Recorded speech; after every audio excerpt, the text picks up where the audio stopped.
Ang Ibong Adarna. Ano nga ba ang Ibong Adarna?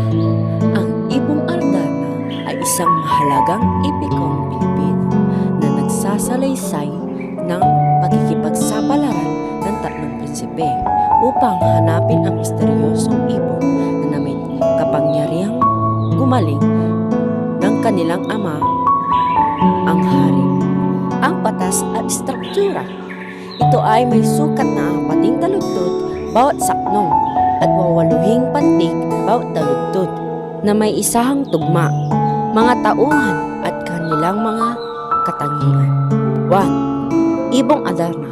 May 7 kanta na makakapagpagaling at makakapagpahinga at ang dumi nito ay maaaring gawing bato ang sinumang makatanggap nito. Number 2. Si Don Juan. Mabait at matapat at makakapagkumbaba na siya namang bida ng kwento. Number 3. Don Pedro. Mayabang, makasarili at inggit. Or 4.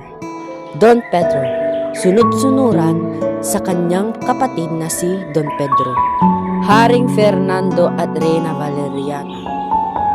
Mapagmahal na magulang ng tatlong prinsipe. Mga prinsesa. Si Doña Maria Blanca at may kapangyarihang mahika. Si Doña Leonora ay iniligtas mula sa isang serpiente at si Doña Juana iniligtas mula sa isang higante.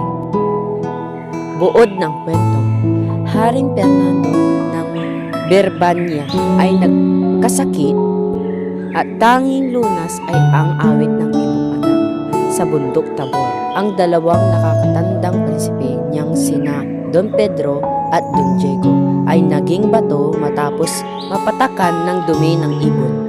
Ngunit ang bunso na si Juan ay nagtagumpay na mahuli ito sa tulong ng isang ermitano. Ibinalik sila sa dati at sa kanyang paglalakbay ay nakilala pa ang mga prinsesa at dumaan sa iba pang pagsubok. Mga tema.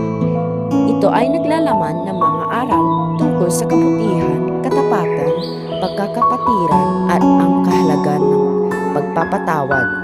Ayun lamang po. Sana'y nagustuhan po ninyo.